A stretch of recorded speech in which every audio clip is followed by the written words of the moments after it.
everybody, and welcome to the second episode of what do we call this thing? Classically Untrained. Oh yeah, that was kind of a clever title. I was kind of pleased with that. So this is the second episode of our podcast series where we take classic and vintage super seriously. Hang on, I've got too much saliva in my throat. There we go. So I am PlanetWalls, and I am joined by my co-host ChrisKool. Yeah. And also we have a special guest, EpsilonMinus, or Mike, as you may know him if you know him in real life, I guess. Say hi, Mike. Hey. All right, so Mike has played a decent amount of the format, and he has also written for Pure on Classic specifically, right? Have you written about other formats there too, or is it mainly Classic? Mainly Classic, a little bit of Vintage when it's applicable. Yeah, and so he's written a couple of articles that we really liked on how to consider whether restrictions in the classic format would be appropriate. And so we can definitely come to that over the course of the conversation. Also, Mike is represented in my XCOM Let's Play series by, I believe, a Nigerian woman who, at this point in the series, is in a mech suit and is still alive. So congrats on being a Nigerian lady.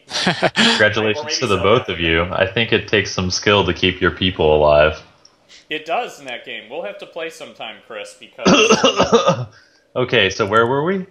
So this is what we're going to do today. We're going to start by talking about the Classic Invitational and maybe the Last Chance Qualifier leading up to it, just a little bit. And I'll talk briefly about my experience in the event, which was rather unexciting, all things considered. And then we were going to talk about the decks that are in the top 8, and maybe the effect of True Name Nemesis in the metagame and what it sort of means post-Invitational.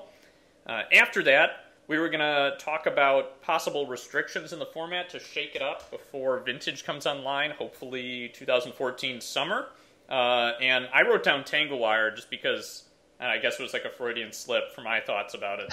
But, that'll be something that I know Mike has thought quite a bit about, and so we can bring that up. Then we were going to talk about I guess we could call it a surprise showing of a rogue deck in Vintage. Yes, and there were chainsaws involved if you're talking about the old art version of this card. If you're talking about the new art version of this card, it's just a burly orc with an axe, but we'll get to that. And mecha. And then... Wait, what? Robots? Robots? Orc robot? What? What the hell are you talking about? Okay, and we'll finish it up with... we're going to take 5 cards, some of which have been chosen by Mike and some of which have been chosen by myself. And we're going to see whether or not we think that they are playable in the classic format. And we're going to take that as seriously as possible. So, to start us off, Mike, do you want to talk about your experience in the Last Chance Qualifier at all? Maybe you don't. You can just say you don't. I'll talk about it very briefly because it was a very brief showing. Okay. I sadly went 0-3, so I didn't make top 8, even though it was a 10-person tournament, which is pretty bad. I was playing a control deck, which I wrote about on Pure. It's a blue-white-black control deck with Geist of St. Traft and Zur the Enchanter. And that sounds like a shitty card. Who gave you that idea? No, I'm just kidding, but seriously. Keep going. So it was either that or I was thinking about playing a Bugfish deck. I think the Bugfish deck would have been better because it had a good Dredge matchup and everybody decided to bring Dredge to that tournament. Yeah. I think the rest of the metagame was 3 Dredge, 2 Oath, 1 Shops, and 1 other fish deck. Just off the top of my head. There might have been a couple others, but... it was kind of boring to watch a lot of the matches, actually. Yeah. Oh, there was a Dark Depths deck. That was the other one. Which I was playing a control deck, and I think I underestimated how quick that deck can be. So I just got totally rolled in that round. Yeah, I saw you get totally screwed in that matchup. I think it was just like he turned to Dark Depths or something, got a Merit Lage token, you didn't have the removal for it, and it was over. Yeah, I was playing in the TP room, and I was playing a 4-color humans deck, and I got turn 1 Merit Lage twice in a row. It was just like, Yeah, that's pretty shitty. If you wanted that trumpet song guy. Chris, do you know what card I'm thinking of? Trumpet song, trumpeter, the Boros Or guy. song trumpeter. Yeah, that guy sucks, but I guess he would have been good in that situation. I don't know, whatever. So, yeah, I went 0-3. I played Dredge, Dark Depths, and Oath. Won one game out of the 6 that I or 7 that I played, and Zur actually was the difference in me winning that game. So he actually pulled his weight a little bit. Not sure about the rest of my cards, but that guy's a crazy looking motherfucker when you look at the art on that. But the fact that he can be Caracas back to your hand is so bad. And that he costs 4 mana. I was only running 2 of them, so I wasn't quite as all in as you were with your deck that you played in the QT. I was mostly it was mostly a Geist deck with Zur as kind of an alternative win condition. Yeah. Geist was how I won, I feel like, most of my games that I won pretty dramatically. Yeah. That and just drawing detention spheres and playing them because they're good. Yeah. But, yeah, I don't know. I remember actually talking to Chris before that tournament, and I said, fuck it, it's Zur time, because nobody has Jaces or Tangle Wires right now. This is the only time this is going to happen. And the metagame was all borked, so I guess that was an exceptional event for the Enchanter. So can I ask, what would you have played in the Invitational had you been there? Probably some type of fish deck, either a bug fish deck or possibly a 4-color humans list that I've been playing a bit of. It's got Talia, Mayor of Averbrook, Dark Confidant, Noble Hierarchs. I kind of like Mayor. Chris, what color's missing? Mayor? Blue. Ooh. Yeah, the best one. Where are you going to fit the Patron Wizard in there, though? There are black humans? Wait a second. Yeah, Dark Confidant. I just said that? Oh. Yeah, we'll have to edit that out for racial sensitivity reasons. I say, which I won't do. So like a 4-color or maybe a bug fish deck then. Yeah. How have you tested any with Mayor? Because I like Mayor in principle. I really like Mayor. Especially he's very good if you can get him down before Tanglewire comes down, and I'm running Lotus Petals in my list, so you can get him down turn 1 because he generates those little 3/3 tokens to give you stuff. Yeah, it makes Tanglewire worse over time. I kind of like that. Yeah. I actually want to try this guy in Rug Survival now. Shit, son. Yeah, let's just all play Mayor. I was also running Huntmaster the Fells, which is pretty good in the aggro matchup. He also makes tokens, and he also, when he comes in, he's a 4 CC's human, 2 red and a green. When he comes into play, you get 2 life and a 2/2 wolf token, and he flips the same way Mare does. Yeah. When he flips over, he becomes a 4/4, and he does 2 damage to a player and 2 damage to that player's creature.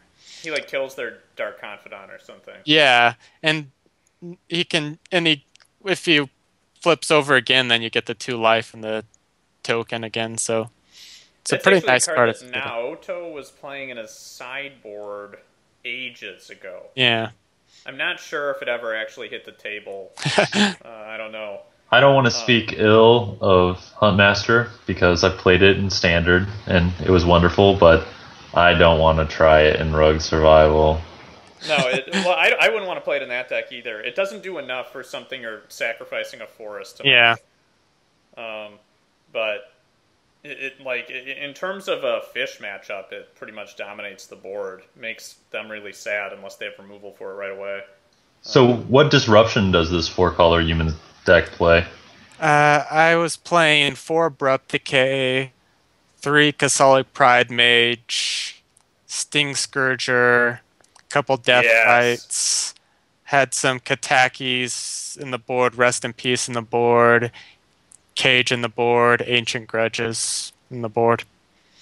Now, Mike, this is completely off topic, but you and I should talk about goblins at some point, because I'm hearing a lot of cards that I've tried to play in goblin decks before.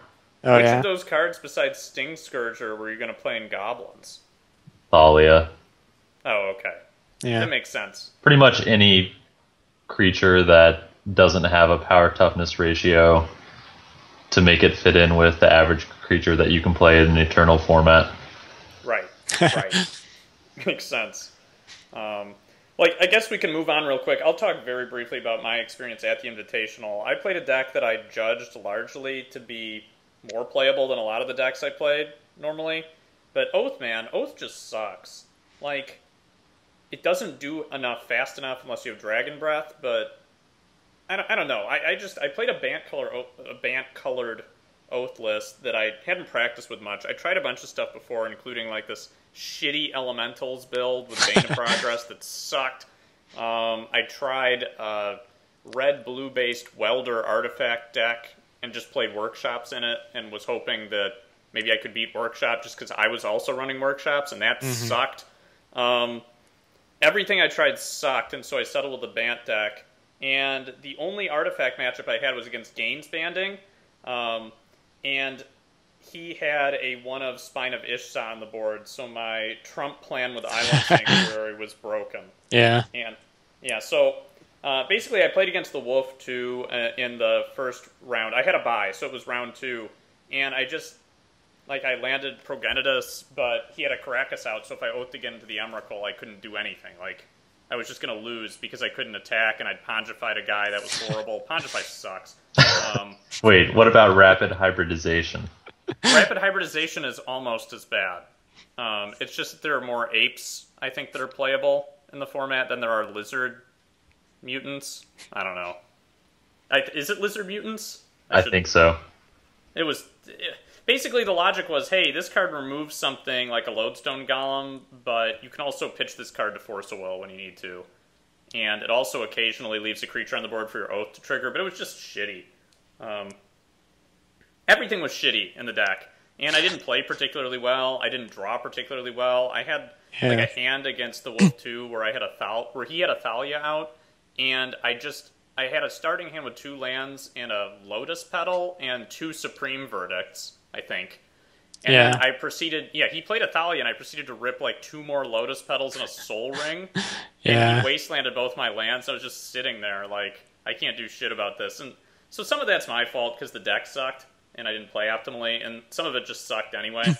So I went 1-3, and I didn't win a game. So it was pretty... it was pretty sad. You went 0-3, but you had a bye. So your record is 1-3. Right. I don't know when this podcast is going up, but I know Enderfall's writing an article for us right now that I've seen a draft of, and he mentions the combined record of all Oath decks in the format for the Invitational being 5 and 8, and he goes, in one of those wins was a bye. I just knew that was me. Yeah, it's interesting. When I was crunching the numbers for the article we're going to talk about later, Oath really underperforms in the player run events as opposed to the daily events for some reason.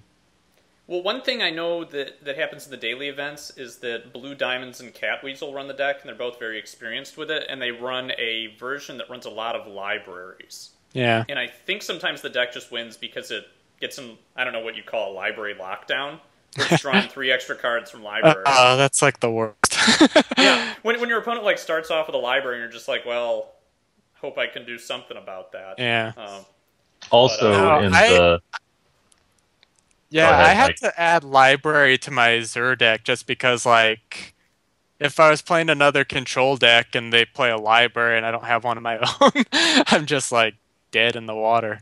Yeah, it just sucks. You have to either wasteland it immediately or you hope they just don't have it in their opener. Then it's normally fine. Yeah. The mana bases in those decks are so horrible. One other thing that's happened in the format, where I think in general, earlier it permitted Chris, you and I to play decks that were worse than they are now, is that nobody was running any lands originally. And so you could just get away with opponents beating themselves by having shitty hands. It was like Vintage, only no Moxen. Yeah, it was just like they replaced the Moxen with Lotus Petals and were trying to run that, and if you revoked, like played Phyrexian Revoker and named Lotus Petal, they would just lose the game. And also, like, they were running very few blue cards with their forces, and so, like, it just felt like decks were sort of misbuilt in that particular regard, and I think now people have been playing more basic lands and more lands in general, and it's changed the format a little bit, probably for the better in general, but even the workshop decks are running more lands than they used to, which is probably smart. And I imagine some of that's probably because they moved away from Metalworker and started playing Null Rod. Yeah, which I guess makes sense. I don't know. That whole sub-meta game of affinity and stacks, it's very confusing. Yeah. So yeah, that was largely my experience of the tournament. Now you guys want to talk about the decks in the top 8. What do we have? We have like a dredge list. There's only one, right? Yeah. And it lost in the first round. And then Ilskin ran the Hex Mage combo, like black-green mid-range with Hex Mage and Dark Depths. It seems fragile to me, but I like it. I don't like it. I've tried it. Did it just feel like having a 2020 wasn't good enough? I guess it's actually Thespian stage in Dark Depths now, right? And then like the Hex Mage is a backup, but it feels slow, and then having a combo that can be beaten by Wastelands and Strip Mines kind of sucks. Or Swords to Plowshares. Yeah. Or Jace. Or Vapor Snag. Or Caracas. Yeah, or blocking. That's the worst part. Man, if your deck can run white as a main color, I think you should be running at least 2 Caracas. That card's nuts. The fact that Caracas trumps Oath a lot of the time is just the worst for Oath. Like, I don't have any allegiance to Oath. I think it's a terrible deck. But, I don't know. I just love beating it because I hate it so much. Anyway. So, yeah, there's Ilskin's deck. What else do we have? We have a Thought Lash deck by Enric that he loves playing. That deck is super scary, actually. Well, that's also because you play fairer decks than a lot of people do. Yeah, and that deck Thought Lash ruins a lot of days, even though she looks like she's hacking up Greek symbols and math, right? I mean, that's just really good artwork. Yeah. What do you think's happening to her? Because I've had Ringworm, and it kind of looked like that. But not quite. It didn't have teeth. Chris, I loved your exasperated noise that you made there. Anyway, that guy's deck is pretty good because it has things like 4 Brainstorm and 4 Ponder and 3 Sensei's top. Like, it's just got cards that are good in it. Yeah. I don't know. I feel like this is not the type of deck I want to be playing if I'm up against stacks, though. Oh, definitely. I don't know how you win then. Yeah. There's so many, like, cantrips. You're running, like, 4 mental missteps. Yeah, misstep is so bad in that matchup. Yeah. Like, I can never, even though I love the card and it's, like, good in almost every other matchup, just because of stacks, I can never justify running more than, like, 2 missteps in a deck because it just, whenever you're playing them, it just sucks and you just wish it was anything else. Yeah, and when it happens, you just feel really great if they ever run a Soul Ring out. Yeah. Feels like you just got away with murder. Because that's normally just for people who don't know, that's usually the only 1-drop that deck's running. Manifold. But yeah. Manifold's terrible with Tanglewire, though. So most of the time they aren't running both those, but yeah. So there's that deck, and he's played versions of that deck for quite a while. There's Call Me Dragon. This is like a bug aggro-ish list. This is actually pretty close to what I would have run if I would have not gotten 10th place in a 10-man tournament. Now, were you going to run Liliana in your deck? No, I probably would have run a couple Scavenging Ooze in the deck that I was running. I wasn't running Daze, and I was running Vampiric Tutor. Now, it makes sense overall, he's got a 1 of Daze, though. I guess I think in formats where you can see your opponent's decks... Yeah, just like psyching him out. I could see that. Yeah, it sort of makes sense to me anyway. I'm not sure if it's the right decision. I do notice one interesting decision, I guess, in the board, and that's a Golgari Charm as a 1 of, which strikes me as a way to deal with 3-name Nemesis. That card. Yeah. Chris, any thoughts on this card? It also kills Oath, an Island Sanctuary, as the case may be. I would be willing to play one Golgari Charm in a small selection of decks. Would you play more in a deck with Veteran Explorer? AJ, we've had this conversation a lot. That deck sucked too, by the way. I also tried a Veteran Explorer Heartless Summoning deck, and it was fucking terrible. Oh, is that the deck you were playing against me that last time we played? Yeah, I top-decked like a motherfucker and ended up 2-1 against you, maybe on one match. I don't remember that for sure. Or maybe you just beat me that one. I don't remember, but that deck sucks. Yeah, I was playing that. I was playing the bug deck that I was talking about that I probably would have played in the Invitational when I was playing. The problem is there's just like nothing you want to ramp into with Heartless Summoning that also has an effect when you don't have the Heartless Summoning. Yeah. Like, it's just bad most of the time. Maybe Bane of Progress. That's... I've got, we just haven't figured out the sweet spot for Heartless Summoning to be able to be played. I still think it's Academy Rector, but that's a whole nother conversation. The rest of the top 8, I guess the top 4, was rounded out with Affinity winning, which I guess if you follow Classic at all, that kind of makes sense. It's the only Tier 1 deck in the top 8 as far as I'm concerned. And Except then for maybe Dredge. Dredge isn't in the... Oh, the top 8. One. The top Yeah, 8. Okay. I thought you were saying top 4 for a moment. And then a like Grixis control deck, which I pretty much don't feel like they're playable in Classic. At least not if you have enough rounds. I don't really like the Jace decks at all, really. Like, I even tried to play Tezzerator, but... Yeah, the thing with Jace is, like, he's awesome, but you play against so many stacks decks, and you have no Moxen to accelerate, so he just, like, ends up getting stuck in your hand the whole game. I hope you can pitch him to a Force. Yeah, I was going to say, at least he can be pitched to Force of Will. But then, I guess, the center of our conversation will be both of the True Name Nemesis fish decks that were second and third place. I do want to point out one thing about Naoto's deck real quick. It does happen to be running not Toxic Stench, though that is what appears on Gatherling, but that's a substitute for Toxic Deluge. Yeah. So he was running that. I was excited for a minute because I saw Toxic Stench, and I was like, what the fuck is that again? that card's pretty horrible. Yeah. This is also another Naoto 61 card special. So... right now, he's probably like, what? I never use 61 card decks. This is the first time. But to me, it seems like it's every time Naoto. This deck actually has the syndrome that we discussed, AJ mentioned earlier, where the amount of mana sources compared to what the deck is trying to cast seem very low. I mean, I guess that this is a Gush Bond deck. Yeah. But to me, then you'd want to play more lands. So you can reliably cast a Gush. Because at minimum it costs 2. I mean, I don't know.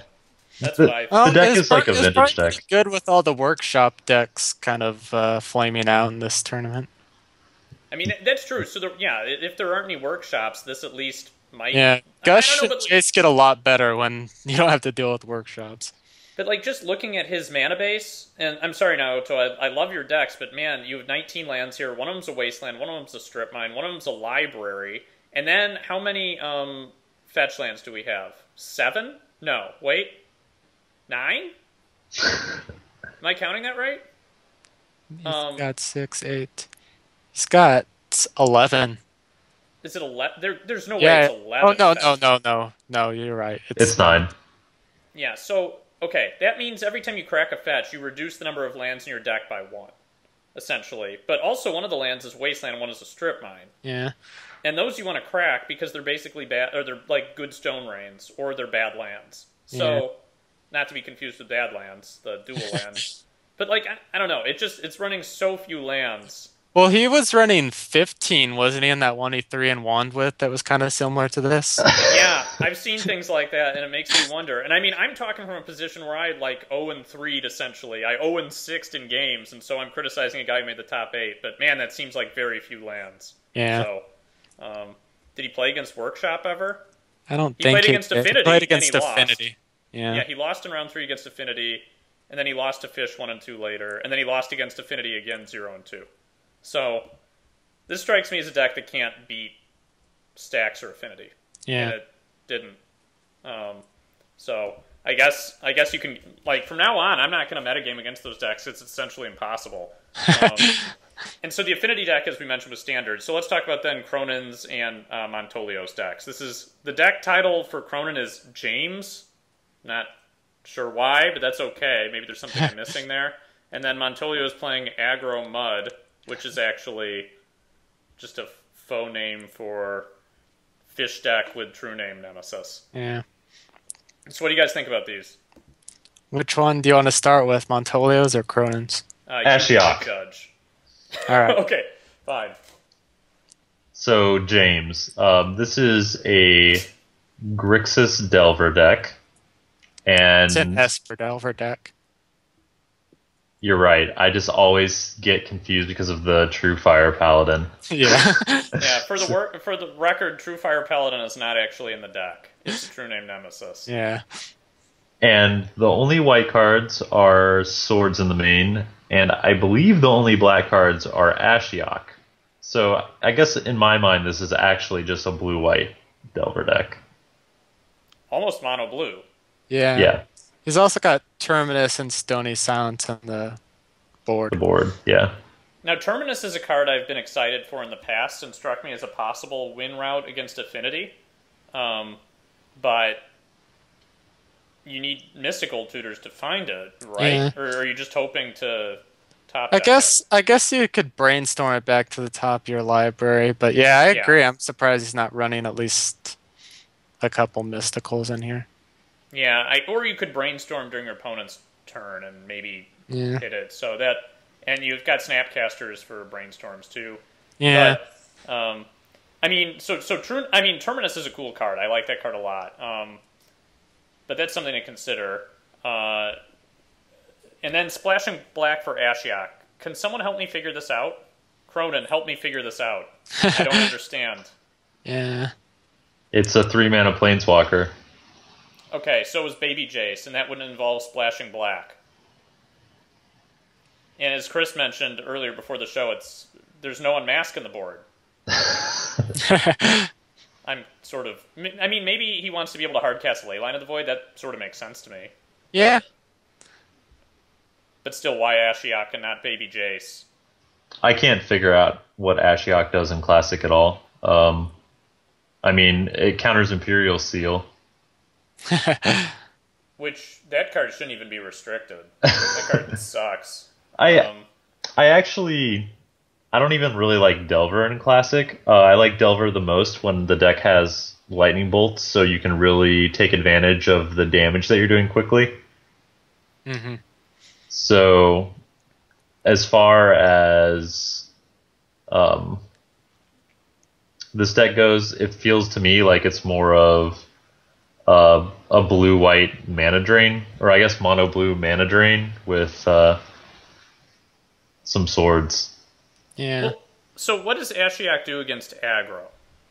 You play it, AJ, becomes yeah? I'm just going to go ahead and end this conversation. Why? We cannot talk about Ashiok anymore. You're going to talk for 5 minutes.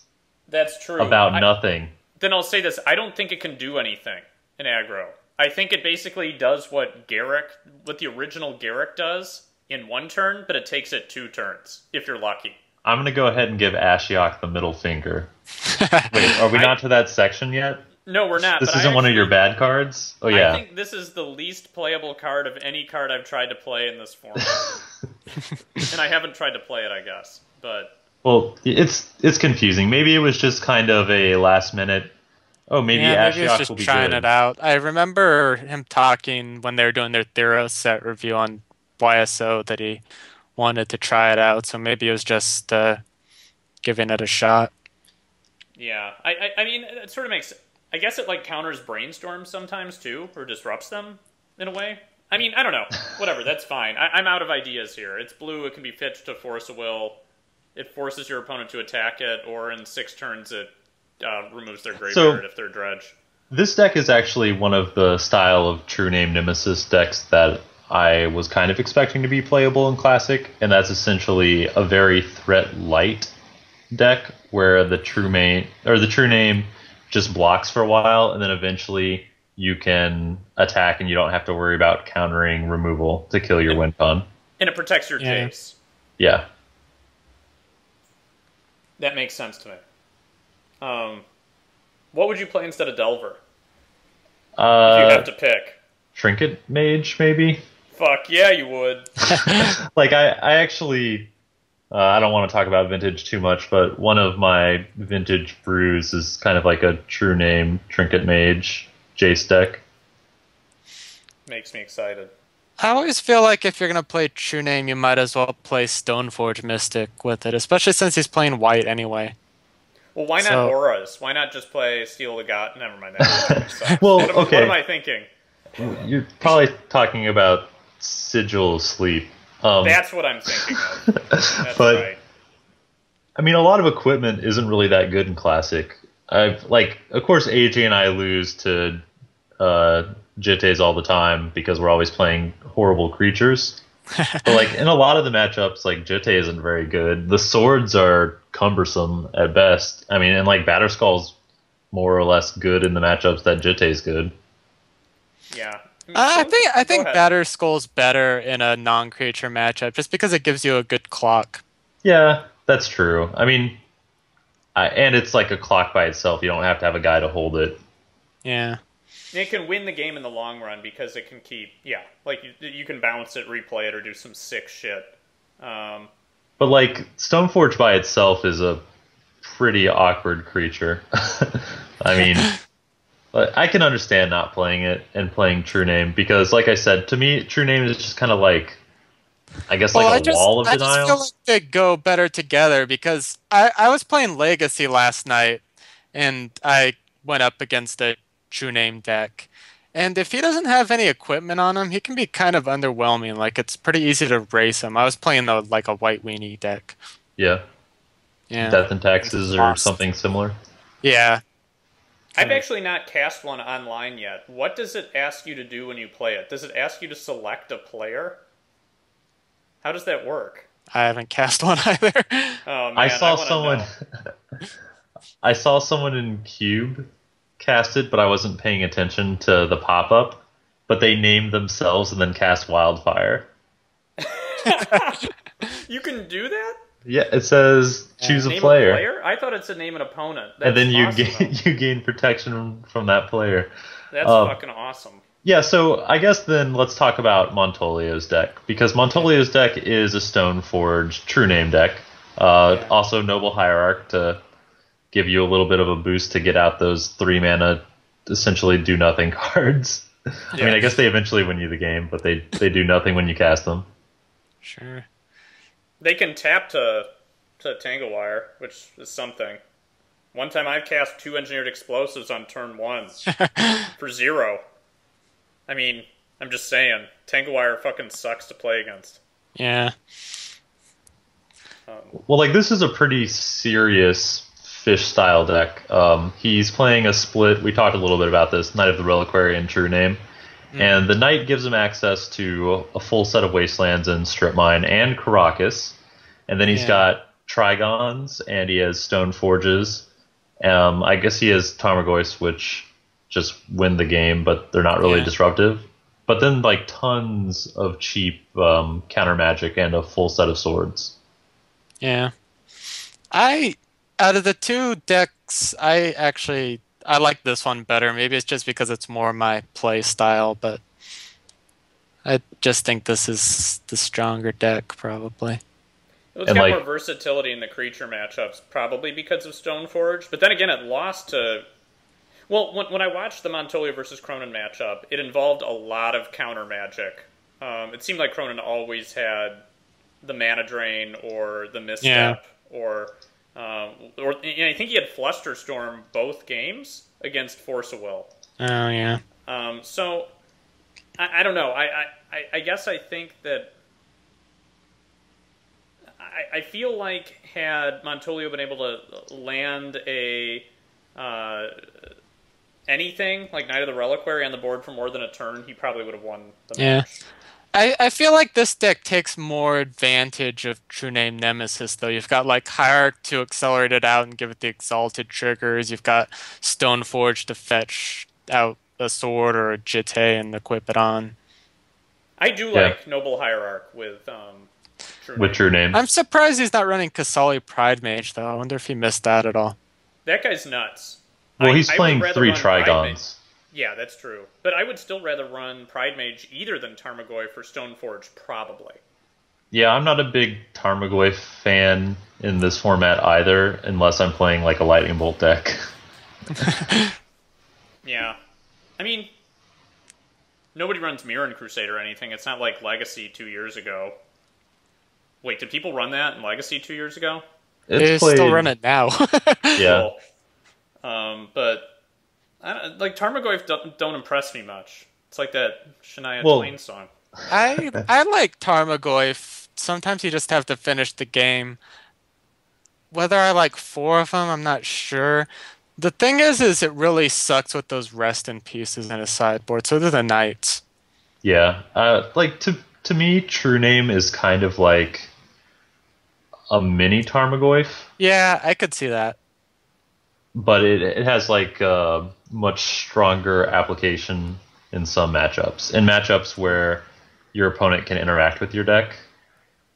Mm-hmm. Well, what do you guys think about this? What I've tended to find, and I'm not sure if this is universally true, but just in some of the test games I played, so this is anecdotal. When my opponent is running a Tarmogoyf, I'm very pleased that I have like a Deathrite Shaman on the board. Yeah. And so when you expect the Tarmogoyf to be excellent in the fish-on-fish matchups, like those mirror matchups, cards like Deathrite really change... Yeah, or Scavenging Ooze. Yeah, like those things... Like, I think Scavenging Ooze might be better than Tarmogoyf. It also has excellent functionality in the Dredge matchup. And note that the Dredge matchup, I didn't mention this earlier, it's not the one that Alberto played in the previous qualifier tournament, which I thought was one of the best Dredge decks I've ever played against. It's running the Dread Return stuff, which makes I was surprised that more win. people didn't run Dredge this tournament. I was expecting like 2 or 3 Dredge decks. Me too. I really thought people would be playing Dredge more than anything else, even more so than like workshop-based decks. Maybe the LCQ scared them off, anyone, because... Everybody was going to be packing their Dredge hate. Yeah, I mean, that could be. I don't know. I think people basically just play the deck they want to play. So. Yeah. Well, any other thoughts on either the Montolio or James deck? I mean, Cronin deck? Whatever. So you watched Montolio's videos? Did True Name actually make a difference in any of his matches? Because this is the thing I can't figure out. Because both of these decks are like decks... They're not like tier 1 in the format, but they're like solid decks otherwise. You know, you've got a Delver deck and you've got a Fish deck. Like, we've seen decks like those perform before. Do you think like True Name Nemesis like adds anything to these decks, or did it just win, would have won anyway? There were times when I don't think Montolio ever hit the table with a True Name Nemesis in that matchup, but he was generally mana screwed too, and he had to mulligan both games. Oh, did you just watch that one game? Yeah, I only watched that last match, so I can't really comment on that for sure. But what I did notice was that when he was playing, I wanted him, from his perspective, I felt like it would have punched through a bit more if he was able to land a Knight of the Reliquary. Early, but it got swords maybe twice over the course of the match, which means if it had been a True Name, it wouldn't have. But the clock wouldn't have been fast enough against flip Delvers. Sure. As True Name Nemesis. So I guess I'm not that impressed by True Name Nemesis in this format yet. I want to play it in a deck with like Standstill, but then that seems counterproductive because you normally land the Standstill first. Yeah. Well, like you can play 1 or 2 in a deck like that. Yeah. And then when you get to the point where you cast it, you basically don't have to worry about it anymore. I mean, you just have so much mana and so many cards in your hand. You tap 3 mana, which is really low for a win condition. Like, imagine if they couldn't kill Jace when you cast it. I mean, obviously, True Name and Jace are not the same style of win condition, but it's kind of like the same idea, you know, like a slightly expensive blue card. Well, and True Name totally kills your opposing Jaces, too. Yeah. That's one of the cool features of it, is that it makes their Planeswalkers suck pretty hard. But it doesn't do much against Oath, for instance, except for their Jace. And the thing about Landstill is it's a good deck, but Affinity, if you play them, man, playing a turn 2 standstill is pretty bad when they've like already got like 4 little dorks on the board by turn 2. Yeah, I know. You have to be playing one of those versions that's running like a million engineered explosives, and you have to draw all of them. Yeah. Yeah, it's... I don't know what to say. Like, fucking Affinity, man. Well, I don't think we've seen the last of True Name Nemesis, and I don't think we've seen all of its incarnations yet. Sure. Like, it probably gets a little bit better in Vintage, too, once we have Moxen. Or maybe it's worse because you can just win the game through unfair decks. Yeah, I don't know. It's the thing about True Name and like Classic/Vintage as opposed to Legacy is True Name doesn't stop Blightsteel, doesn't stop Emrakul, doesn't stop Gristlebrand, doesn't stop Key Vault, doesn't stop you from getting Tendrils out. Yeah, but it just has a lot less applicability. In a deck with Time Walk, I guess it attacks again, which is better than a lot of decks can do with Time Walk. But the like the way that threats and answers work in these most eternal formats, I think that you can still find a spot for True. I almost called it True Fire, but True Name, because like a lot of the decks are just playing super specific answers. You know, like Steel Sabotage and. Just these cards that when you play against decks like Lumberjack Survival, you look at your hand and you're like, oh, these cards do nothing. I mean, but of course you can just win through your other broken win cons. The one thing that's interesting is that it can be reanimated with Unearth, but that doesn't mean much, does it? Is this foreshadowing, AJ? I want it to be foreshadowing, but I don't think it is. Unearth is kind of just like a worse reanimate. Well, we probably pretty much exhausted True Name for now. Hopefully we can get some DEs to fire here in the new year, and people have a chance to play the classic decks in a competitive environment. I hope so, too. All these dads are busy hanging out with their families. They comprise the bulk of the format. So... dads, neglect your families. And people who aren't dads, spend money on workshops. Okay. So, let's move on then. Do you want to talk about restrictions? I guess we took a long time in that first part. My fault. So, Mike, you wrote a couple of articles for Pure, and we will link those either on the YouTube video or in the MTGO Academy post. And why don't you go over briefly sort of what you were arguing in these two pieces? Sure. Basically, I took a look at the data, both the major player-run events that were played as well as the DEs that fired this year, and I basically just kind of lumped all the performing decks into kind of specific archetypes. I did workshop archetypes, which is mainly Affinity and Stacks. I did like Oath of Druid Show and Tell style variants. I did Dredge, I did Fish decks, and everything else I just kind of lumped in as other. And what I found was that workshop decks, this being Affinity and Stacks, were comprising about 40 to 45% of the top 8 slots, depending on whether you were, or top 8/placement, depending on whether you're looking at PREs or DEs.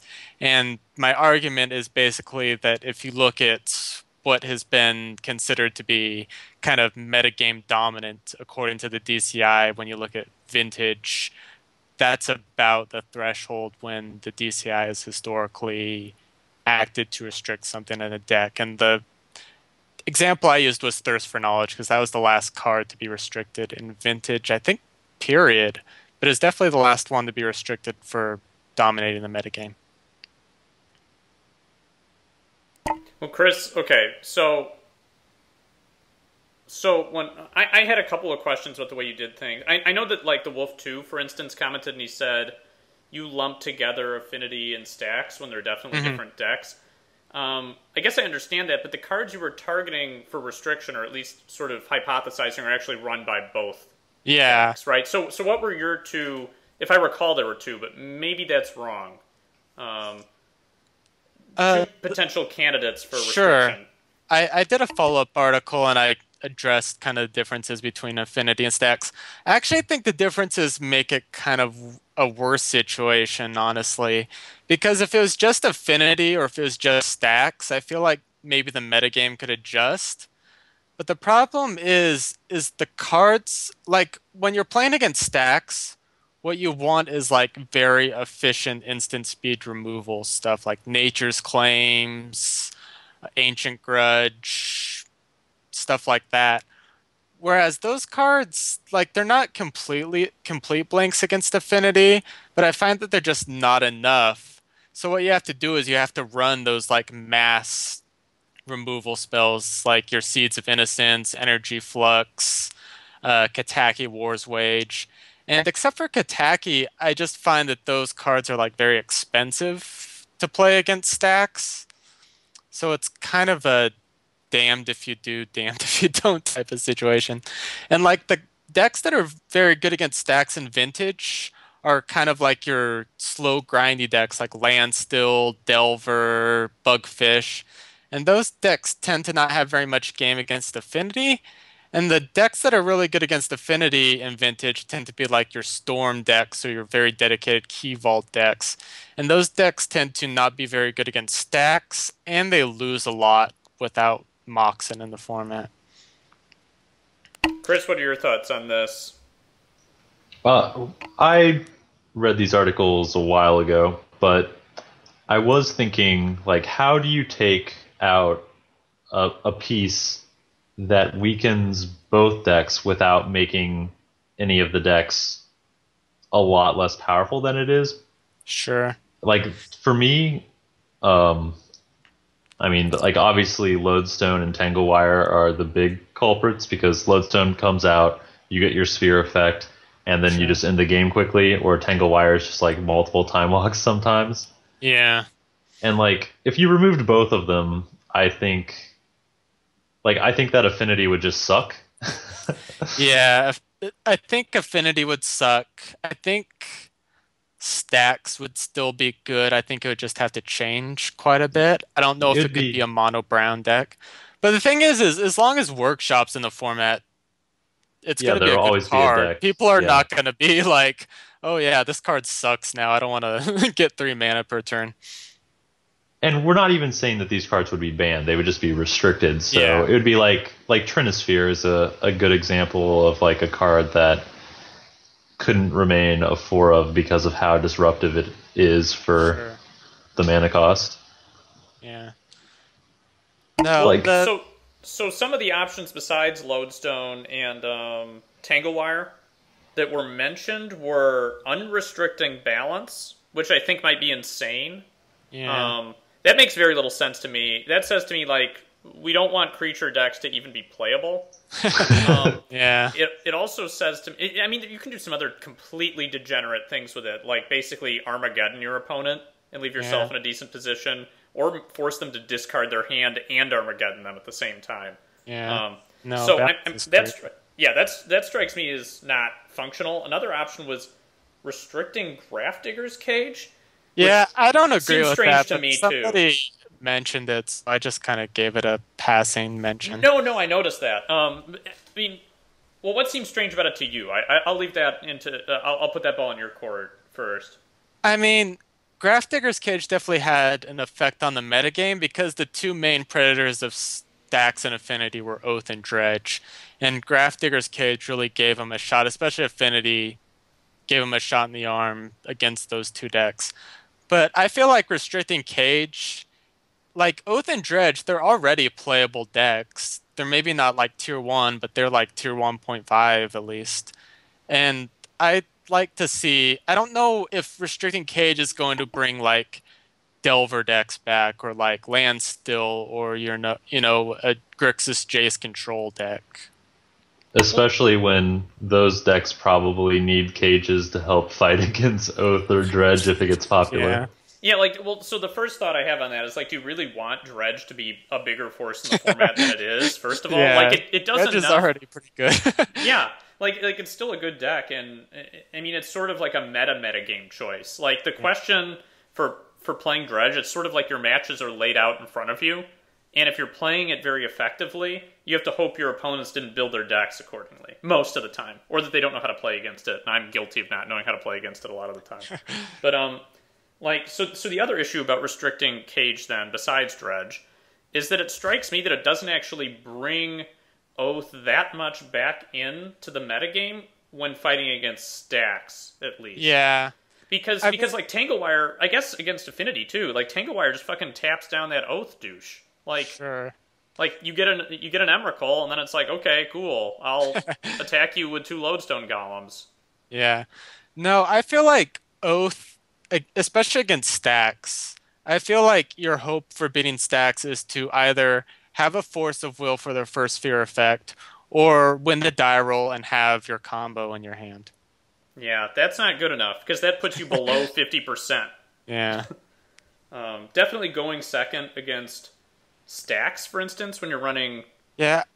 Like, and I feel like that's the problem. Like, with Affinity, it is almost kind of like Dredge. Like, it's annoying, but if you pack the hate, they don't... Outside of Tanglewire, they don't have a lot of, like, turn 1 disruption. I find that I can usually play my cards against them. It's just that I have to play them fast or else I'll get murdered.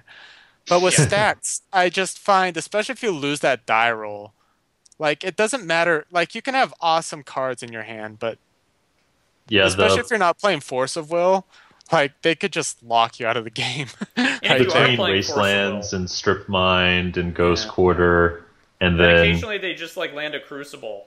And you're like, oh, okay, so you're going to strip Crucible me this game? Like, okay. I think, did I play, I can't remember. I think I played against Endless Nameless in the last QT. Oh, and you got, like, triple revoked? Yeah, when I was thinking about ways to affect both stacks and Affinity, like, my recent losses to them have been mostly due to Phyrexian Revokers. Yeah. Because they're like strip mines for your mana dudes. Yeah, but that's because we're playing all these utility creatures, which, like, they've got a place in the classic metagame, but they're definitely on the outskirts of it. Yeah. But it's just like they have so much redundancy, and then, like, Tanglewire and Lodestone Golem, like, are redundancy for these sphere effects or like the lock style deck, and can finish the game with the case of Lodestone. I mean, I don't know. They can be fucking copied by like Metamorph. Oh. Yeah, that's also really rough. The thing is, though, Metamorph can now just be an Emrakul, too. Like, that's way worse than the old rules. The old rules, like, at least the Metamorph didn't become an Emrakul. It just shuffled back into your deck and you get to Oath again? Yeah, but now it's like, oh, so after they sacrifice 6 permanents, I get hit for 15? Like, that's not good. Yeah. Now, for me, though, the 2 main cards I focused on were Lodestone and Tanglewire. And there's definitely arguments to be made on both sides, but for me, Tanglewire is just like, the thing about Lodestone is unless they have like a Soul Ring or a Mana Crypt or something like in their hand, it's not coming down turn 1. And it won't, like, if someone plays like a Lodestone like turn 3, I'm like, okay, this is a threat, but at least I have some outs because I've probably got a couple lands on board and I just need to find a removal spell. With Tanglewire, you drop that on turn 3, and especially if they draw another one, it's just like the game's over. Tanglewire's like a 4-time sphere the turn it comes into play. And they can copy it with Metamorph too. And I mean, granted, they can do that with Lodestone Golem, but like with Lodestone Golem, as you mentioned, like there are at least ways to kill it, even if they play it turn 1. Well, you get your main phase. Yeah, and I mean, you can. No, I grant that, like, these aren't cards that are regularly played, but like there's Snuff Out, there's Abolish. There are actually things you can do. Yeah. But what's super depressing about Tanglewire is that it prevents all of your permanents from having any effect on the board. And it also forces you in a position where you have to dump your hand in order to mitigate their effects, which is bad against every other matchup. Because you're like, well, I have to pack cards like Lotus Petals so I can have them be tapped. And it's really hard to dump your hand when all of your spells cost 2 or 3 more mana. Yeah, and then you got to play basic lands too. Because, you know, otherwise your fetch lands get tapped, or you search for a non-basic that gets wasted.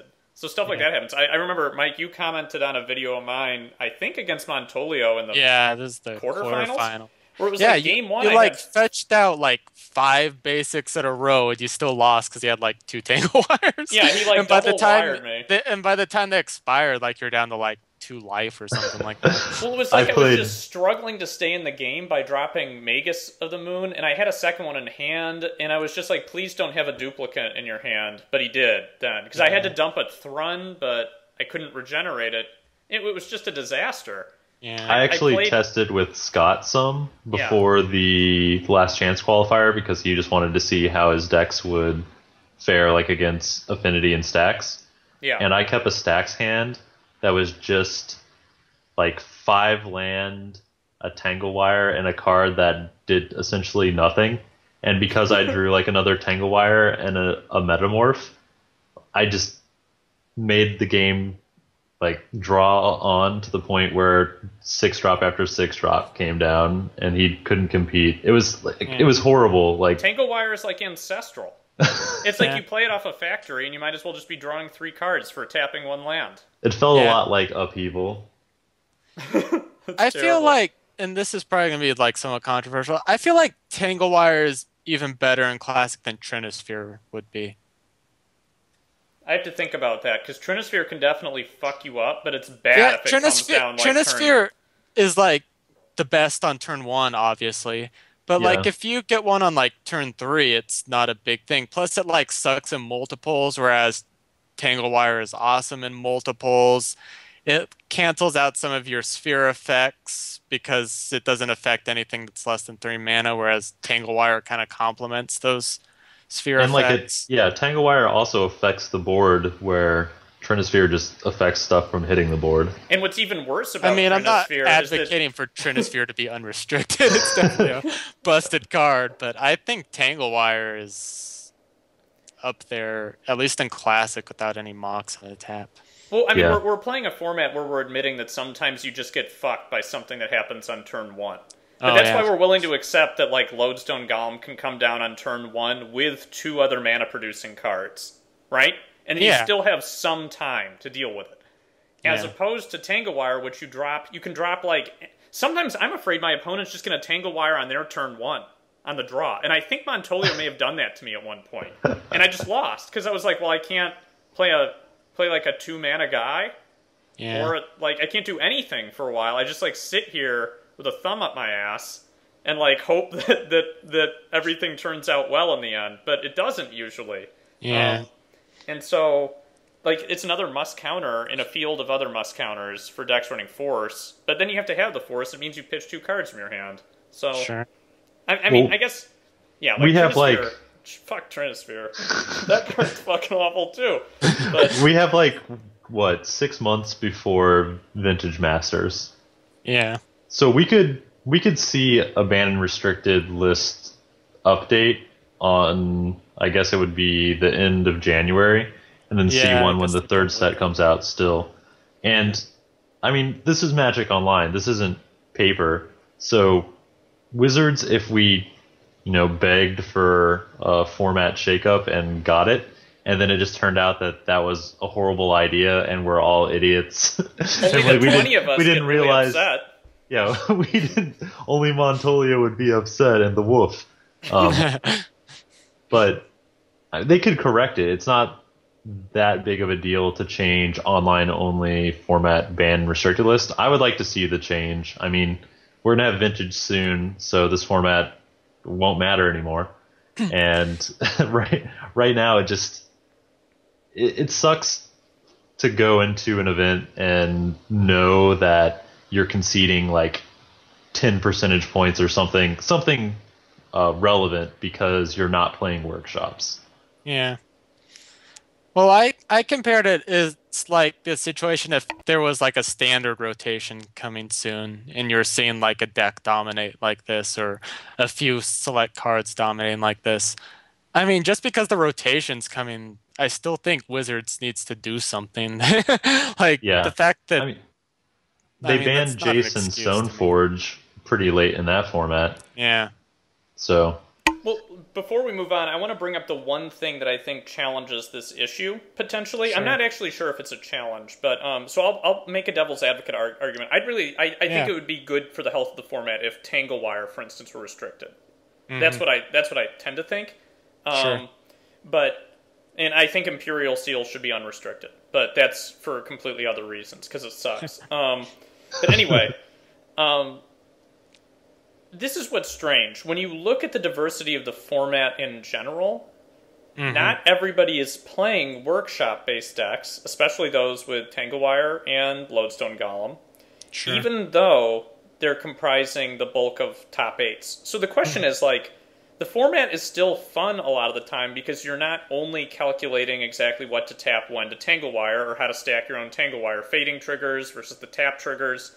Like, that's not all that happens because I think peer pressure and the fact that these are a bunch of dads who don't want to stack their Tanglewire triggers all day, every day, right? And they'd rather do that. Have you ever tried to jiggle a newborn and stack triggers? It's hard. I would imagine. I actually don't have a kid. Holding a newborn on your lap and tangling wiring or whatever, it's tough stuff. But I guess that's what I'm trying to say. I don't think, compared to Standard, this particular population is playing to win all the time. I think they have alternative goals when they're playing Ashiok. Yeah, like stuff like Ashiok. I mean, you don't see Cronin play a workshop deck, which is fine. I mean, I don't care. I don't care for the... I mean, it's fine when people do play workshop-based decks, too. I think that they're cool in their own way. But, like, the format is still diverse despite the fact that I think the decks running Workshop, Lodestone Golem, and Tanglewire are clear Tier 1 choices. Beyond a doubt. And so the question is that even more of a reason to restrict something? Because if people were actually performing as rational agents, 8 out of 8 decks in every top 8 would probably be workshop-based decks. Or is it not a reason to restrict? Is it a reason, i.e. not to restrict, because the format is still diverse, despite the fact that if it were comprised of people all wanting to win, it would only be workshop-based decks? Did that make sense, first of all? I'm not sure if I was very clear. Sure.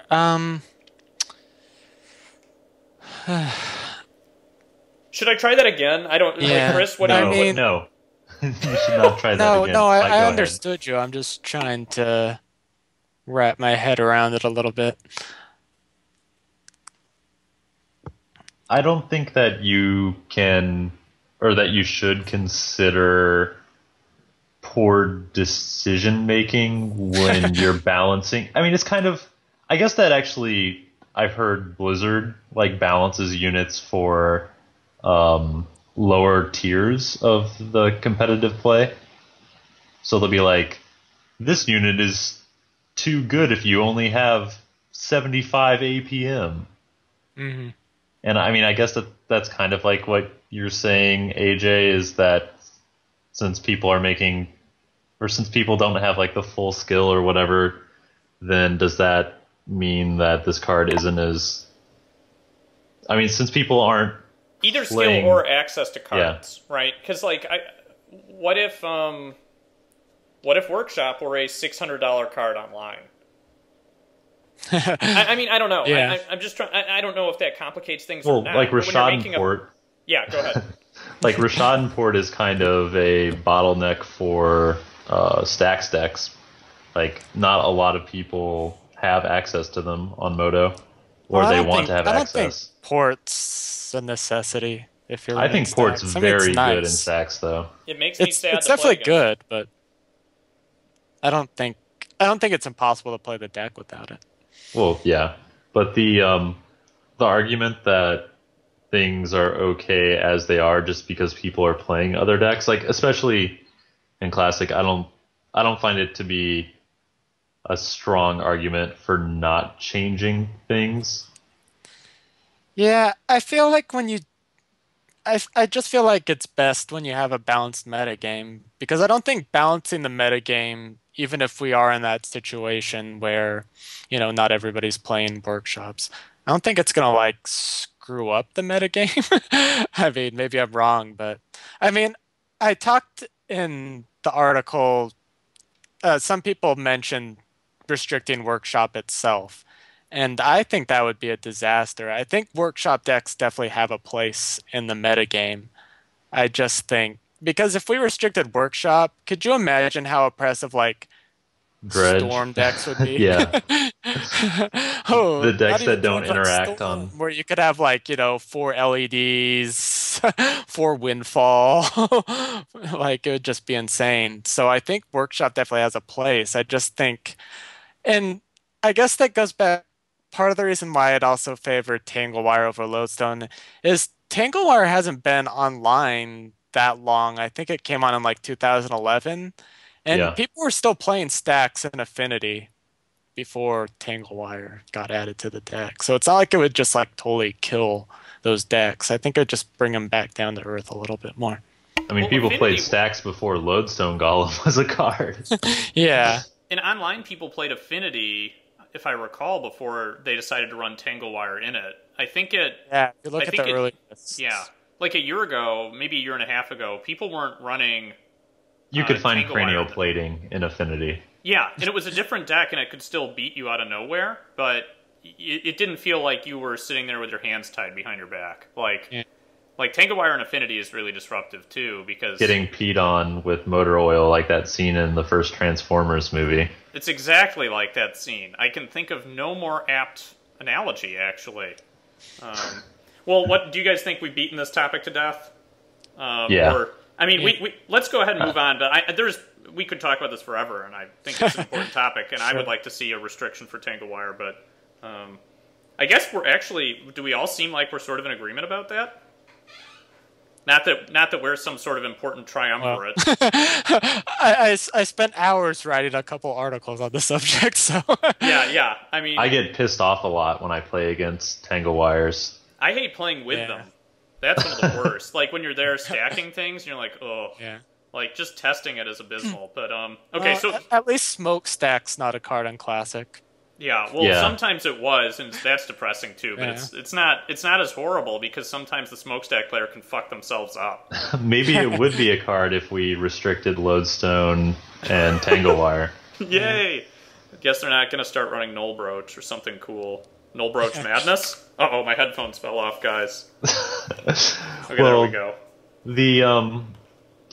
The decision will be in about a month. I don't expect to see anything, but I'm really glad that you wrote these articles, Mike, because you did a good job articulating, I think, a lot of the gut feelings for people in the format. I mean, obviously not all of them, because you've got people like saying restrict cage, but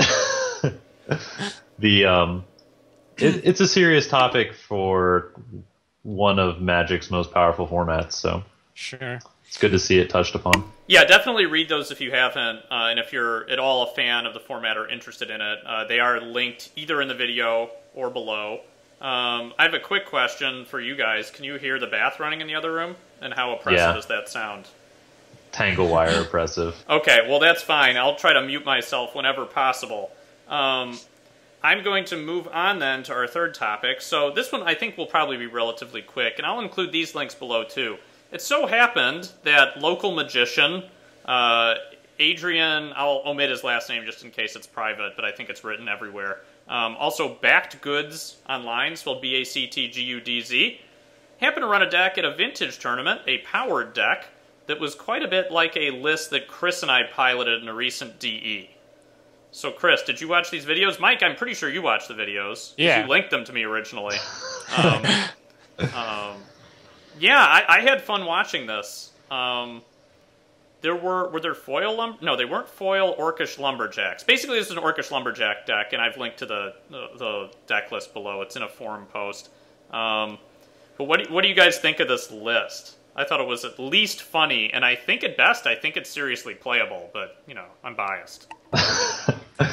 Yeah, I definitely think it's playable. I think it depends on what type of metagame you're looking at. I probably wouldn't play it if I was expecting a lot of like Tendrils combo and Oath decks. But if I was expecting a lot of more like mid-rangey decks like Bomberman, Delver, Bugfish, I'd definitely play a deck like that. So I found out that Bomberman plays just Nihil Spellbomb to draw cards. That's the Esper version. Okay, and then I guess the idea behind that deck is that you just draw most of your deck, cast a ton of creatures, Yeah, and then and say time go walk. and have like, oh yeah, okay, a time walk, that makes sense. Yeah, I was Yeah, looking at if you've already Bomberman. used a time walk, you can just like, draw a bunch of counters and then say go and then counter whatever they do and then kill them the next turn. That's so far removed from my idea of Bomberman, which was just pyrite spell bombs and Black Lotus, because I've been slowly building large lists of or like deck shells for the move to vintage, and Yeah. like my bomber pod deck looks abysmal. But like I guess it was the vintage champs where I saw the Esper list. Well, yeah. So, I mean, what? I mean, maybe we could ask this: like, what does Lumberjack have to offer in that metagame? Right? I want it to offer something, but it can't do anything on turn one. Right? Yeah. Can't win. Like Chris and I talked about an alternative kill to Colonian Hydra, which seems plausible, at least maybe more so in Vintage. But you can run like the Quill Spike, Devoted Druid combo, and maybe dump a Brawn in the graveyard. That's depressing to think about, but like, or maybe Wonder. I don't know. Maybe that's more versatile. But there are ways to potentially win out of nowhere in Vintage that would be harder in Classic, just because your mana production is less reliable, your ramp. But I don't know. I don't know how I feel about it in a Vintage metagame, at least right now. Like, Survival is just pretty slow, actually. Yeah. Like, in Classic, you can do it during your Tangle Wire step. So, that gives you something to do. Well, it's worth noting that this version of the Rug Survival Jack, whatever we're calling the deck now, it's a Null Rod deck.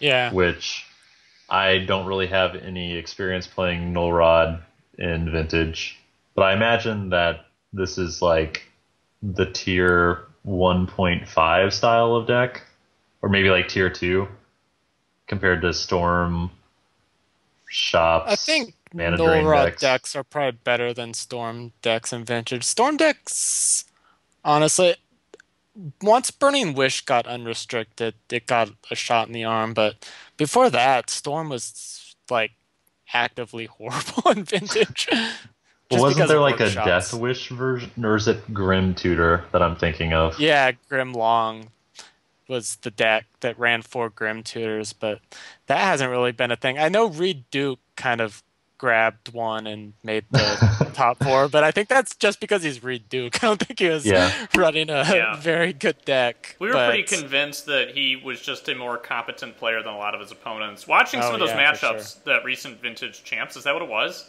Yeah. Yeah. We watched some horrible misplays from people who were like 10 rounds in, like 9-1, and it was actually kind of shocking. And I'm not going to credit myself with being an excellent player, but it seemed like the people who had access to these cards don't necessarily know what they're doing with them. It sounds like a sexual innuendo, but no, it doesn't. Why did I say that? You've just been talking too much, AJ. Yeah. I'm really excited to see Vintage come online, just for the hope that if we can fire whatever events that are offered for Vintage, we can start to see what a true Vintage metagame would look like, since card availability will not be as much of a restriction as it is in the paper world. Yeah. Well, I mean, the thing about the paper world, even more than the card restriction, I think that's an issue more in Europe, but not so much in North America, because most of the tournaments are proxies, although Vintage Champs obviously wasn't. But there's a lot of like localized metagames. There's no like real like vintage metagame. Like if you go to the Northeast, or if you go to Ohio, or if you go to California or Spain or Germany, like the metagame's just going to be completely different in either of those places, and certain decks are going to be better in some of those places than they would be in other places. So I think It's the like interesting magic before the internet. yeah. So I think it's going to be interesting once things come online to see how that all shakes up and having a more kind of unified online metagame. Yeah. I'm in complete agreement. Well, no, okay, I don't want to put words in your mouth that you may not have. I don't want to ventriloquize you, Mike, but I guess my thoughts on this is that the metagame will shift quite a bit. Yeah. Once it comes online. I don't think it'll look like what people expect it to look like. That's my thought on the matter. I think people are going to be casting Banes of Progress all day long, and Frost Titans maybe, if we're lucky. Oh, yeah. I don't know about Frost Titans. Frost Titan's going to be pretty bad in Vintage, actually, isn't it? Yeah. Gone are the days when Frost Titan is good in Classic too, I think. Primarily because, like, Oath sucks now, and Frost Titan is good against Oath. Show and Tell sucks now, as it always did. Frost Titan is always good there. And also because people are running lands now. Frost Titan was really good when people weren't doing that. So. Yeah, it'll probably take a little bit of time for the Vintage metagame to settle, but I think that Classic, at least from when AJ and I got interested, which was when I guess Interfall did the second Invitational for Classic. Like the first Invitational was Immog, right? That's what I recall. Yes. So it was definitely a year and a half ago or so. Yeah, and I feel like the decks now that we're seeing are just so much more interesting than like that first event. So I imagine Vintage will become a lot more experimental after people can just, bang their favorite decks for a couple months and then start exploring beyond that. Well, so I guess we'll move on then to our final segment, which I don't know if I have an official name for this, but we're gonna pick. I have PlanetWalls picks for playable cards, but that seems like a really narcissistic title. So I've got three, two of which are creatures and one of which is a sorcery. Can we alternate? Yeah, that's what I figured we would do. You, AJ, and then Mike. So Mike, you said you were two? Yeah. Okay, so I'll start with my first then. So get your Gatherling ready. Does everyone have Gatherer open? Gatherer, not Gatherling. Shit. There's some free advertisement, Gatherling. Gatherer. My first card, I don't know how I feel about him. Beloved Chaplain. Okay. Okay, so he's a human cleric for 1 and a white, and he's a 1/1 with protection from creatures. Did I get that correct? I didn't look it up. You bet you got it correct. So, well, what does this guy do? That's the next question. Well, he's hard to remove for affinity, but he doesn't block Pestermite, or what am I thinking of? Signal Pest, not Pestermite. He blocks some things in Workshop, I guess. And in the creature-based matchups, he can have a piece of equipment put on him. I don't know, he can be swords. This guy sucks. What do you guys think? The white true name nemesis. Well, that's what I was thinking in my head, but this guy seems to suck. He's I don't no know. hate bear. I feel like Mother of Runes is probably just better. I guess this guy's a little bit better against stacks because if you can cast him, since Mother of Runes doesn't protect against artifacts, but maybe this is the guy you want to put Sigil of Sleep on if you can't afford a true name nemesis. Sigil of Sleep, I guess, is the real card I should have named, but we'll leave that for another time. So, I would like reserve from giving a real opinion because now that I know that the Sky Hussar deck is potentially like a tier 2 deck, I think that this guy, you could play like a couple somewhere in that 75 and maybe it would be good. That was the list I was thinking about. I almost ran the Fishy Fellow deck with like Order of White Clay and maybe this guy on the board. I was on the fence, but I decided that the Fishy Fellow deck would suck against True Name Nemesis, and I thought I would see more of those. So I ended up deciding not to play that. I kind of wish I had played it. But, well, and AJ always takes the opportunity to play his own abominations, so that deck that he brought was definitely something that he worked on hard for at least half a day. For 6 hours, maybe. It was a sad day. Okay, so we'll all together give Beloved Chaplain like thumbs diagonal down. It doesn't deserve a middle finger, right? No, I wouldn't give it a middle finger. I maybe like halfway between sideways and down. I think it could have a little bit of application, but I don't know if I'd run out to go buy a playset. But would you buy a foil playset? I actually don't like played with foils online. That probably makes me weird, but No, man, that's how we feel too. It makes me sick that I had to load up foil Forbidden Orchards this last time, and our Tangle Wires right now are foil and disgusting because they're looking. cheap. Yeah, but yeah, fuck foils. And Beloved Chaplain gets a, what do you call this? Like a south by southwest in terms of where your thumb is located. I think it's Gladiator. The last time I saw this happen, where Joaquin like holds his thumb middling and then either thumbs up or thumbs down. It's like a total suspense move. It's like you're gonna fake out. Yeah. And then you just never change from that position. Well, Mike, what's card number 2 today? all right. Mine's not super. My first one's not super obscure. You guys have probably definitely heard of it, but Meekstone. It's the one casting cost artifact. Creatures with power over 3 don't untap during their untap phase. Now, I'm going to go ahead and critique this immediately. Okay. All right. I'm really upset that the Quentin Hoover artwork isn't available on Magic Online. Yeah, I think they just have like the crappy. I bought some. They're like these crappy like white bordered 7th editions. Crappy white. Why'd you invite him, Age? I love this card. He's actually on the art, in the David Martin art. He's physically got my heart in his hand. Or her hand, you know. I like this card.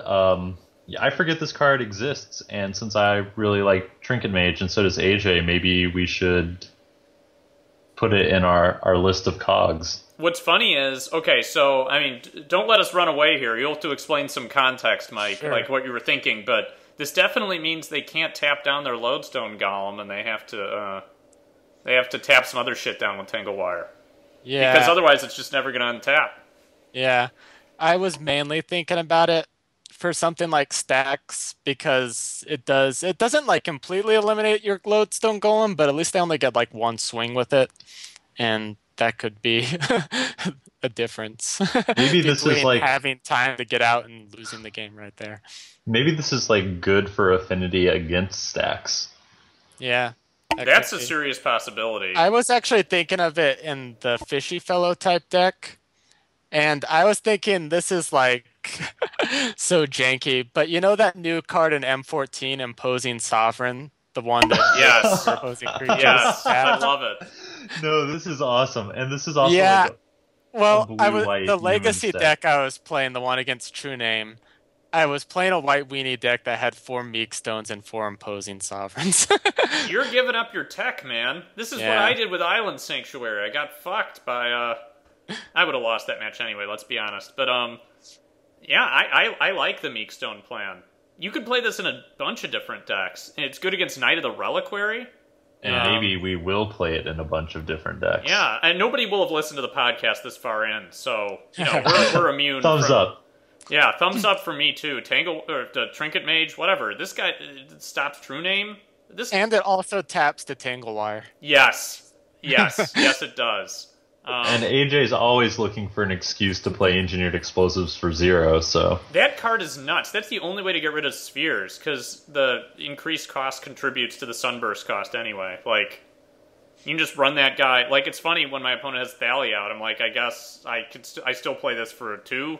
And it doesn't do anything to Engineered Explosives. But the point is, Meekstone seems awesome to me. Were you thinking about anything else particular about it, Mike? I originally thought of it when Imposing Sovereign came out, just because of that somewhat lame combo. But I just think it's like pretty good against. I mean, there's a lot of big creatures in the format that can be stopped with a Meekstone, at least. Somewhat, just one swing, so... Like Colonian Hydra. Yeah, like Colonian Hydra. Imposing Sovereign also makes Oath unable to Dragon Breath assault you. And I guess Meekstone and Imposing Sovereign keep them from attacking you. It's like together they make a Grafdigger's Cage. Yeah, maybe you just beat Oath if you have both of them out. They can't do anything about it. Oath sucks. Like throw in a Mother of Runes and then, wow. Devoted caretaker. All right. Well, after that actually promising card, you guys, I'm gonna get like double middle finger from both of you. Chris is gonna drop the mic and run out. Okay. Gilderbairn. Now, how do you spell that? Gilder space Bairn. Now you're gonna say. So AJ, what do you want to? What counter sucks. do you want to add an additional count, or what do you want to add an additional counter to? Oh, do you want to know what you want to add an additional counter to? Your Yeah. opponent's Tangle Wire. Tangle wire. Yeah. And if you do that every turn, and then you attack. Yep. And you attack for 1. So Gilderbairn has an untap ability, and these are things I was looking up because of Tangle Wire, obviously. And so the plan here is your opponent just landed a Tangle Wire, but you were already able to drop a Gilderbairn. And your opponent was like, whatever, my opponent's playing a Tiers 100 deck. My opponent's playing a joke deck. But all of a sudden, your Tangle Wire, you're never going to untap anything. And the most I bet this card looks cool in foil, so foil hounds, get your Gilderbairns before the market gets cornered. Yeah, when Zach made up the vintage mandatory checklist, I didn't see this on there, but stay ahead of the curve, guys. So I'm going to go ahead and give this a thumbs down. The only way this would work is if somehow... I can't believe it's an oof, too. So, you don't even want to cavern this guy out.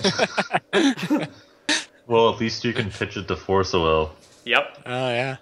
So it also, I guess, makes Planeswalkers good. I don't know. This guy sucks. AJ, obviously. You're stupid. Middle finger. Middle finger from me to myself. I'm actually looking at it right now. If this guy costs 1, I would give him a thumbs up. But for 3, there's just no way you're gonna get this down before a Tangle Wire comes. Yeah, it's a bad plan, guys. Sorry. Teferi, you play Teferi in your mono blue deck, and then you can flash in the Gilderbairn. Yeah, because that makes... Yeah, there we go. Maybe Teferi is the way to... No. Just trades with loads. Okay, let's hear Mike's second card. Yeah. Because after Meekstone, I'm excited. This one might not be as big of a winner, but it's called Tandem Lookout. It's a 2 and a blue... 2/1 creature with Soul Bond, and as long as it's paired with another creature, each of these creatures has, whenever this creature deals damage to an opponent, draw a card. And the main reason why I'm interested in it is because it's a human, so you could play it off Cavern. And I just want him to be good. The pair I like to hear that. Like Talia or something to because I find the difficulty with some of those decks is you blow your hand and then you've got... And then you have a bunch of 2/1s and 2/2s, and then you can't win the game because your opponent plays anything. Yes, exactly. So I don't know if I had a particular deck. The thing that does suck about him is that he's blue, and you usually don't want to be playing a blue creature deck. You usually want to be playing spells. So this one might get the middle finger, but I'll just throw it out there. I really want that card to be good, but I'm not sure if it is. In fact, I'm probably sure it's not.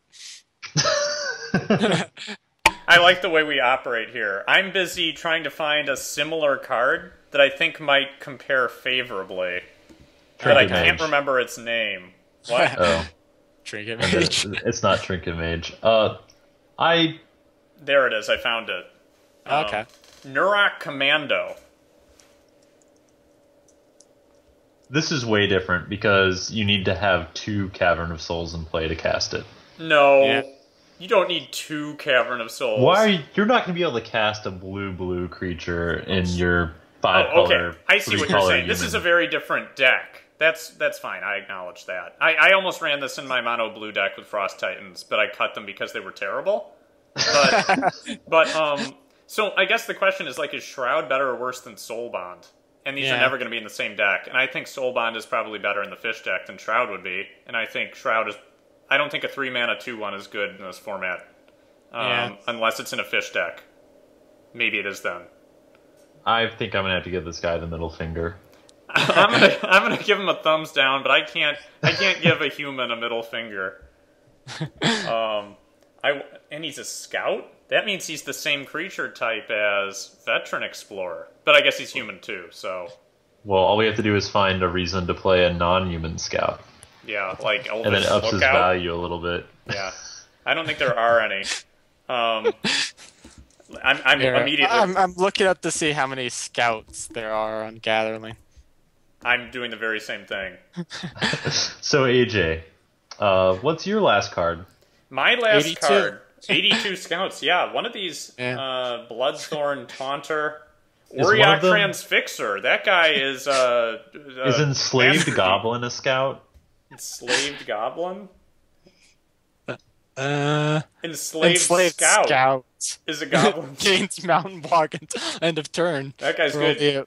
2 mana. You can do that during the Tangle Wire phase. Wow, there's a bunch of shitty scouts. The thing is most of our humans anyway, so... Yeah, most of the good ones. Borderland Ranger, it's a human scout. Auriok Transfixer is a human scout. It taps artifacts. That lady looks like she has to pee on the art of Auriok Transfixer. Look at that. She's really trying to hold it in. I actually think what I want in like a soulbond human creature is more of an equipment style effect. So like hexproof? Well, no. I want to make them like a 4/4. So I can attack with one of my creatures. What about the Death Touch one? Nightshade Peddler? Yeah, that's interesting, but probably still not playable. I mean, you want it in the game. Like one of the things that I found that the human decks had was the ability to quickly disrupt my opponent, but it's very focused disruption. Yeah. And like Meddling Mage involves you naming a card. so once you get to that point of the game, you have to end the game somewhat quickly because they're going to draw out of it because their deck is just better than yours. They're playing a real deck and you're playing a 4-color human deck. Like it doesn't matter how many like 2/2 do nothings you draw after that phase of the game. You just need to like do a bunch of damage immediately or place something. That's the nice thing about Mayor. If you can get him to flip, that usually ends the game pretty quickly. I need to write that down. Write down Mayor. I'm writing down Mayor, and I'm writing down Phyrexian Crusader too. Mayor and Meekstone are not a good combo though because he bumps your guys. So yeah, that would be a non-bo. Unless you're just running 1/1s, like Veteran Explorer, Birthing Pod. All right, so I'll say the last one that I'm thinking of. This is a card everyone's heard of, but I haven't seen it in an actual deck list since Just Sin's Pox list. Okay. Mind Twist.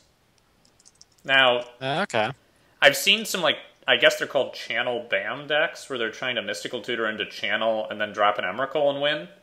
Sure. But that requires 2 cards. How come no one ever wants to just Mystical Tutor into a... I guess those decks never run any lands, so Mind Twist is terrible. But, like, what if you're running a deck with lands? Is Mind Twist a good, one of, obviously, since it's restricted, to play in your deck? Or does it just do nothing most of the time? It's not restricted. It's an unrestricted card. It's not restricted? So you can run 4 Mind Twist? Restricted. Yeah. Wow. It used to be banned at one point. That's back weird. When Magic was bad. When you had to play, like, Jam Day Tome. Yeah, exactly. But that used to, like, end the game, pretty much, if you got twisted early. I assumed that this was... Yeah, you're right. It's totally... It's just... It doesn't have any restrictions. Yeah. I don't know if I'd play 4 of them, though. But would you play 2 or 3 of them? I think it would be maybe good in a... Rafella's Veteran deck. Explored? Never mind. Just forget that I said that. Remember that he said that.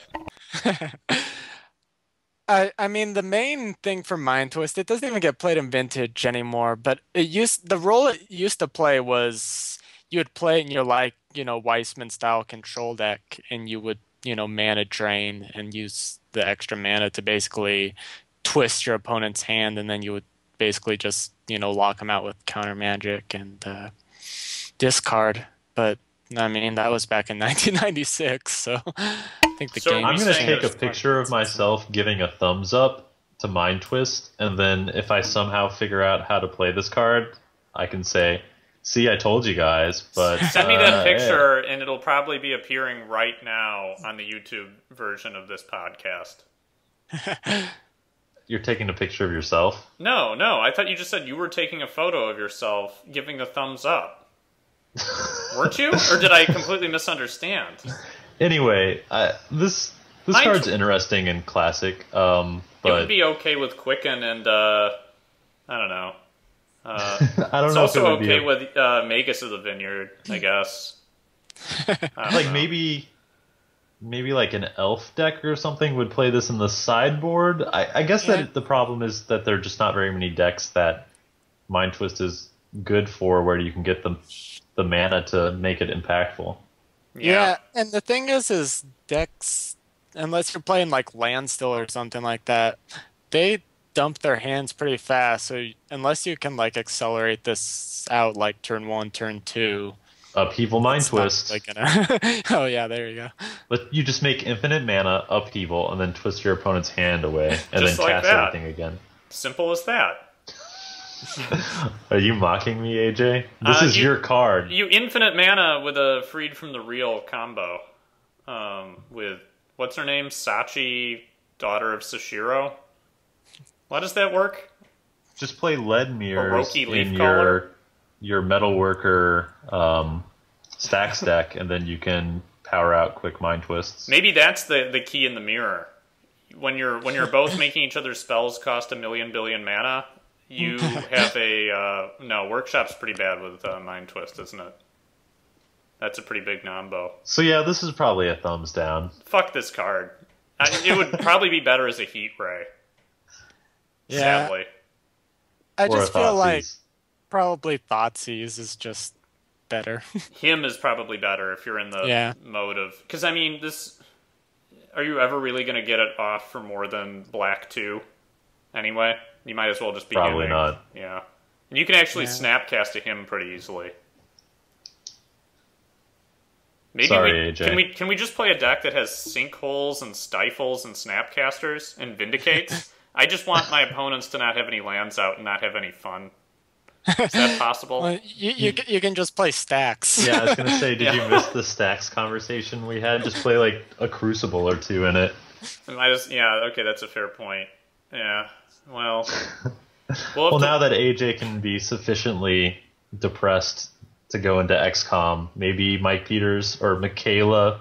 Yeah, she's Michaela Peters and she has purple hair, but I don't know if the episode has happened yet where she actually ends up in the mech suit. So my alter ego actually did something worthy of a dye job. Well, once we put you in the robot suit, you started accomplishing things. Well, I'm really scared that AJ's going to get off this Skype call, play a game of XCOM, and you're dead. You're just going to die. It could still happen. It could happen at any point. I'm a little nervous about it. I tend to play extremely aggressively with my mechs in XCOM. And just like, I'm like, whatever, fuck it, run them up there. And then I'm like, oh, shit. The opposite of how you play Magic. I don't even, I don't play I take spells all the Magic. risks. Well, no, I pretty much play that way in every game. I'm like, whatever, just run this fucker up there. Whatever happens. You would think, watching me play XCOM, that the character named after my wife, like, you would think I had some sort of murderous rage harbored against her. Because, like, I'm like, yeah, run her up here, and uh-oh. And that happens all the time. Whatever. We're getting off topic, I suppose. We should draw this to a close. Does anybody have any last words? Thanks for joining us, Mike. Yeah, thanks for having me on. Yeah, thank you very much, Mike. It's been a pleasure. If you ever want to come back, let us know. Yeah, so I'm not going to say anything about our sponsors because no one's really paying us since we work here, right, Chris? What, I'm not getting tickets? I need the cube draft, man. I need tickets. Some sweet cubing addiction. I haven't cube drafted this entire time because I've been XCOMing instead.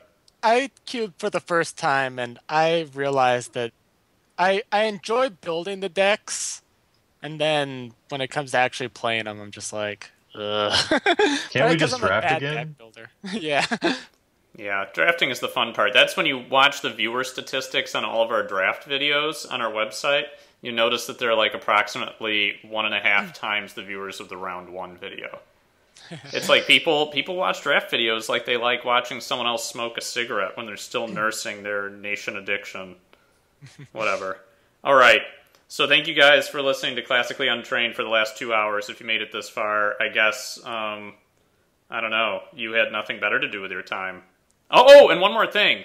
Thanks go out to to Gaines Banding for sending something to me in the mail that included 4 signed Orcish Lumberjacks. Yeah, I don't know where you found 8 Dan Fraser signed Orcish Lumberjacks, but I think that I'm about 9 cards into building a vintage deck now. You're gonna wait 9 cards into. What are you gonna play a deck with 8 Orcish Lumberjacks in it? Well, no, I have some basic lands. Oh, nice. So thanks again. Yeah, thanks so much, Gaines Banding. It was much much appreciated. He did say that Dan Fraser will sign anything you send to him. I assume he only signs his own cards, and I assume he signed whatever. I don't know. You have to look at his website. But yeah, thanks everybody for listening. Sorry for I don't know, being myself basically. But bye bye. Bye bye.